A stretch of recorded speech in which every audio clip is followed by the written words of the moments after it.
ये दूसरा क्वेश्चन है जे एडवांस का क्वाड्रेटिक इक्वेशन का, जो 2017 में पूछा हुआ है, और this is the one of the best question.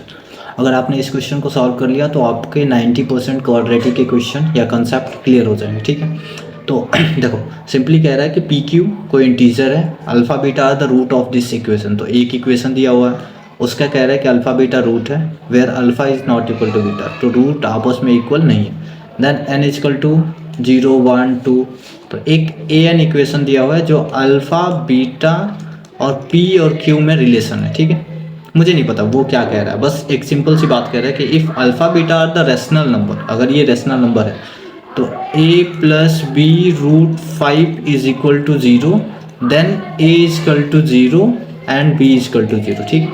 मुझे नहीं पता इसका क्या यूज़ है, I don't have any idea about that, but मैं एज ए स्टूडेंट सॉल्व करने की कोशिश कर रहा हूँ आपके सामने। Let's C.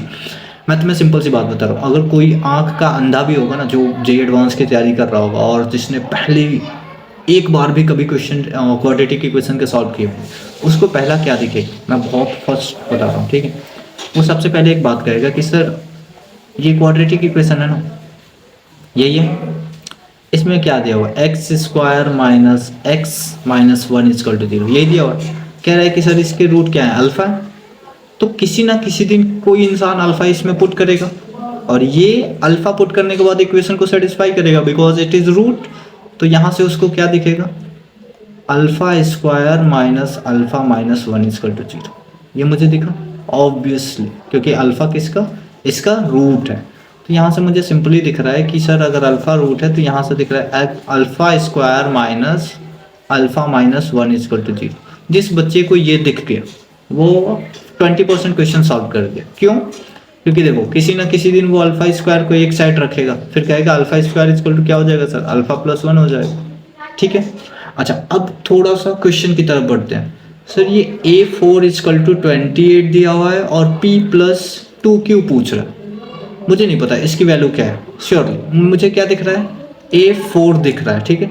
A4 मतलब इसमें मुझे 4 पुट करना है, तो मैं किसी दिन A4 पुट करूँगा, क्या हो जाएगा, P अल्फा की पावर 4 प्लस Q बीटा की पावर 4।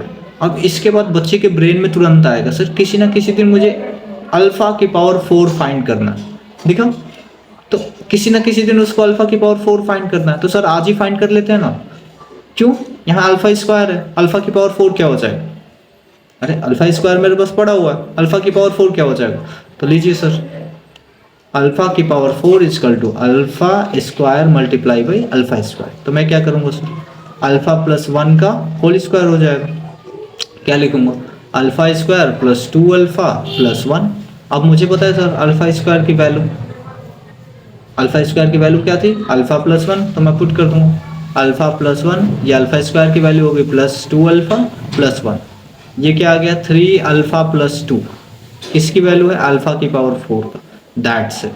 अगर आपने इतना सॉल्व कर दिया तो आपके क्वेश्चन का 50% आपने सॉल्व कर दिया। समझ में, मैंने कुछ भी नहीं किया, मैं जैसे क्वेश्चन मुझसे पूछ रहा है, जो फाइंड करने के लिए कह रहा है, मैं उसको सॉल्व कर रहा हूँ, दैट्स इट। और दिस इज हाउ आपको क्वेश्चन अटेम्प्ट करना है, क्योंकि कभी कभी ऐसा होगा कि आपने कभी क्वेश्चन को देखा ही नहीं है, but still you should have to solve by sitting in the examination hall. तो आपको ऐसे ही क्वेश्चन को इंटरप्रेट करना है, you need to talk with the question कि भाई तुझे क्या चाहिए, तो किस चीज़ का डिमांड कर रहा है, I am going to fulfil that thing, ठीक है।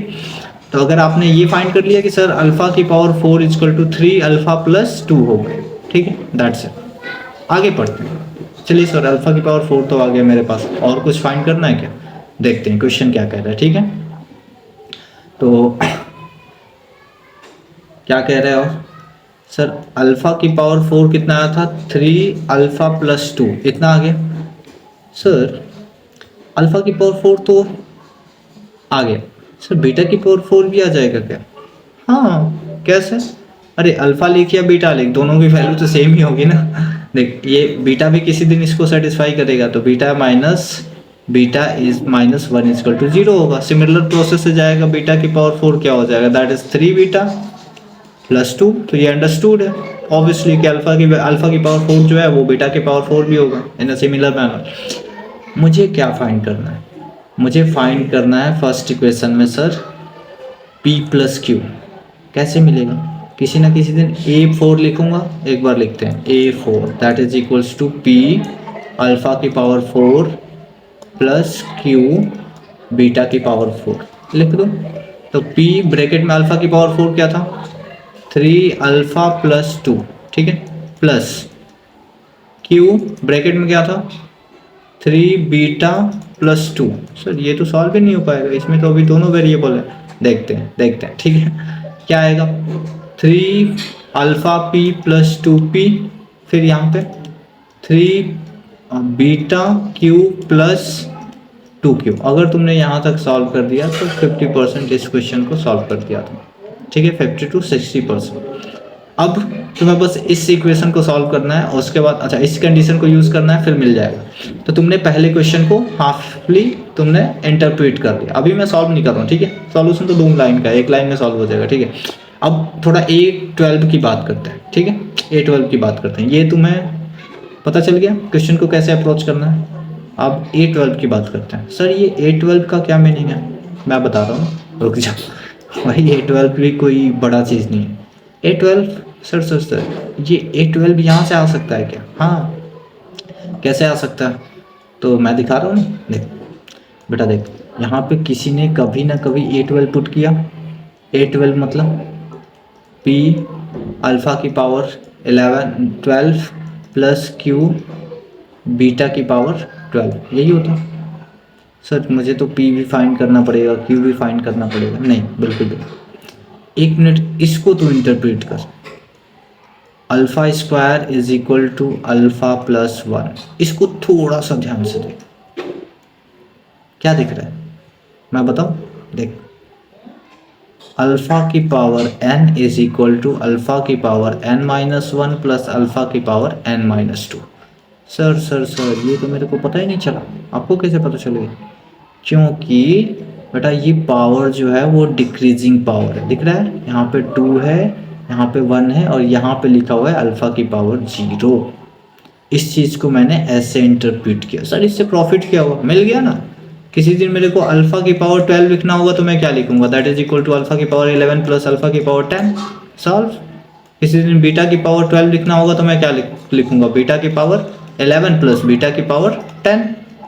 किसी दिन क्या सर, यहाँ पे तो ज़रूरत है ही मुझे, ये एक की A12 लिखना है, that is equals to P alpha की पावर 12 प्लस Q बीटा की पावर 12। तो ये तो फाइंड करना पड़ेगा मेरे को, तो मैं इसको सिंपली क्या लिखूंगा, P अल्फ़ा की पावर 11 प्लस 10 अल्फ़ा की पावर 10, समझ में आया, प्लस Q।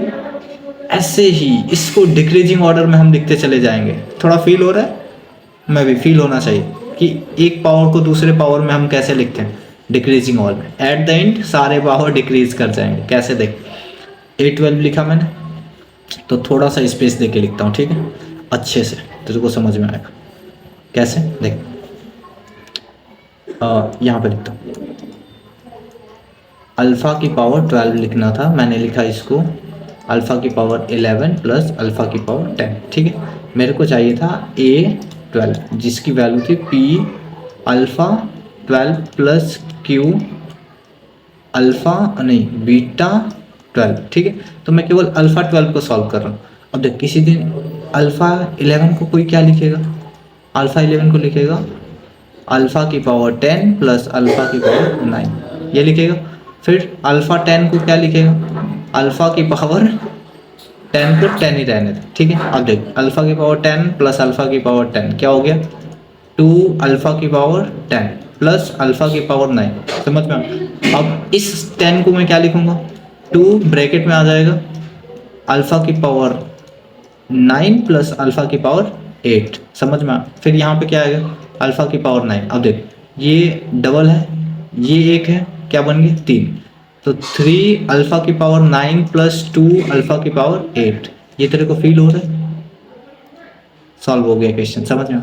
थोड़ा सा और देखेगा, एक लाइन का और एक बार और करते हैं, ठीक है। 3 अब अल्फ़ा की पावर 9 है, इसको मैं क्या लिखूंगा, अल्फ़ा की पावर 8 प्लस अल्फ़ा की पावर 7, और यहाँ पे मेरे पास ऑलरेडी 2 अल्फ़ा की पावर 8 है, 2 अल्फ़ा की पावर 8। अच्छा तुझे ये समझ में आ रहा है, ये अल्फ़ा का सेम जैसे चल रहा है वैसे ही बीटा का चलेगा, तो दोनों सेम ही होगा। तो किसी ना किसी दिन मैं इसको मल्टीप्लाई करूँगा तो 3 अल्फ़ा की पावर 8 प्लस 3 अल्फ़ा की पावर 7 प्लस 2 अल्फ़ा की पावर 8। तो देख 3 अल्फ़ा की पावर 8 2 अल्फ़ा की पावर 8, ये क्या बन गया 5 अल्फ़ा की पावर 8 प्लस 3 अल्फ़ा की पावर 7। ऐसे ही चलता जाएगा, समझ में आ। तो अगर तुमने ये समझ लिया और ये तुमने देख लिया तो पूरा क्वेश्चन सॉल्व। ठीक है, चलो दिखा देते। यही इसमें साइंस है, यही इसमें आप जो पता नहीं इसको एडवांस क्यों कहते हैं मुझे नहीं समझ में आता, इसमें कुछ एडवांस है। देखो जिस बंदे ने यूपीएससी मैथमेटिक्स ऑप्शनल सॉल्व कर दिया ना, फिर ये बेसिक भी नहीं है। यूपीएससी मैथमेटिक्स ऑप्शनल में जो जेई एडवांस करते रहते हैं ना, ये उसका बेसिक भी नहीं। और मैं इसको सॉल्व कर दिया था तब जब मैं थर्ड ईयर में था, तो आई थिंक कि तुम समझ सकते हो बीटेक थर्ड ईयर में यूपीएससी मैथमेटिक्स ऑप्शनल फिनिश कर दिया था। तो may be this is advance for you but this is not basic for me, basic भी नहीं है ये। ठीक है, चलो इसका मतलब ये नहीं कि सारी चीज़ें हमें आती है, बट हाँ दैट्स वेरी नॉर्मल कि भाई ठीक है दिस इज़ लॉलीपॉप ऐसा नहीं ठीक है, कहना नहीं चाहिए पर दैट्स ऑब्वियस। चलो देखते हैं कैसे सॉल्व हुआ है सिमिलर मैनर में। ठीक है, ये alpha square is equal to alpha plus 1, वहाँ से अल्फ़ा 4 निकाल दिया है, अल्फ़ा 3 प्लस अल्फ़ा 2 जो ऑलरेडी हमने फाइंड कर लिया था। अल्फ़ा 4 को यहाँ 24 दिया हुआ है, अल्फ़ा 4 को उसने पुट किया पी की पावर अल्फ़ा 4, अच्छा अल्फ़ा 4 था, ठीक है, अल्फ़ा 4 प्लस क्यू की पावर अल्फ़ा 2। अब अल्फ़ा 4 अल्फ़ा की वैल्यू अल्फ़ा 4 एंड बीटा 4 की वैल्यू उसने पुट कर दिया।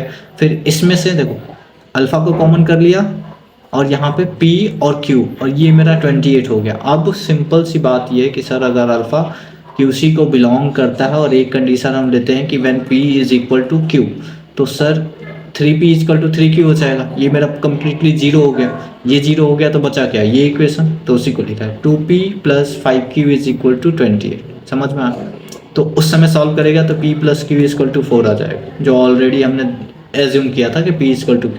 दूसरी कंडीशन में क्या कहेगा कि sir P plus Q is equal to 4 आपने लिया है, तो हमें फाइंड करना था P plus 2Q is equal to, तो P प्लस 2Q की वैल्यू फाइंड करनी थी, तो P is equal to 4 plus 2 into 4 that is equals to 12। ये हमारा डायरेक्टली आंसर आ गया। ठीक है, तो मैंने उसको इसलिए उतना दिखाया ताकि तुम्हें फ्यूचर में कोई भी डाउट ना हो। ठीक है, उसको बोलते हैं complete analysis, trisection of questions of JEE advance. ठीक है, ऐसे ही ट्राइसेक्शन करते हैं कि फ्यूचर में कभी किसी क्वेश्चन से हमें डर ना लगे। ठीक है, अच्छा ऑब्वियसली देखो ये क्वेश्चन समझ में, इससे ब्रेक कर दिया अल्फा की power n is equal to alpha की पावर n माइनस 1 अल्फा की पावर n माइनस 2, ये हमें दिखाई दिया था ऑलरेडी। अल्फा की पावर में हमने ब्रेक किया, ये डिक्रीजिंग ऑर्डर में होता गया, मैंने डायरेक्टली लिखा A N is equal to A N minus 2, तो यहाँ से A12 is equal to A11 A14, इतना ही करना था। ऑप्शन में क्या दिया हुआ था, मैंने ऑप्शन नहीं देखा भाई, इतना ही करना है क्या ओह तेरी, सिंपली लिखना था। ठीक है, ये तो फिर बच्चे को बता देगा कि अल्फ़ा 11 प्लस अल्फ़ा 10, अच्छा प्लस में होगा माइनस में होगा, प्लस में होगा, रे क्या बकवास। ठीक है, तो प्लस में होगा माइनस में होगा, तो प्लस में होगा। ठीक है, कौन सा ऑप्शन है, ये ऑप्शन, इसमें हमने 12 किया, सॉल्व किया 12। ठीक है, तो ऐसे जेईई एडवांस के क्वेश्चन का अप्रोच करोगे तो फिर वो एडवांस नहीं है, वो बस नाम का एडवांस है। ठीक है, आ जाओ किसी दिन यूपीएससी मैथमेटिक्स ऑप्शनल में, सांसें ना रुक जाए फिर कहना। ठीक है, तो जो आपके लिए एडवांस है वो हमारे लिए बेसिक भी नहीं है। सो मे बी ऐसे करके हम सारे जेईई एडवांस के जितने भी PYQ हैं सारे क्वेश्चन सॉल्व कर लेंगे। और let me very much sure कि मैं कंप्लीट एनालिसिस करूँगा। Instead of making you to be the one who is going to solve the question, you must have a clear cut approach, clear cut knowledge how to approach any types of question. वो question शायद कभी बना भी ना हो, मैं तुम्हें ऐसे बता दूंगा कि वो क्वेश्चन तुम अप्रोच कर पाओगे इन द पेपर। ठीक है, सो दैट्स गुड, और मिलते हैं नेक्स्ट क्वेश्चन में। ठीक है, तो नेक्स्ट क्वेश्चन तुम देख ही रहे हो, ये क्वेश्चन नंबर 5, इसमें भी कुछ खास नहीं है। ठीक है, ट्री को यूज़ किया हुआ है, क्वाड्रेटिक में ट्री को, that's obvious. Okay, so I am going to end this video, बहुत जल्द मिलेंगे। ठीक है, ओके।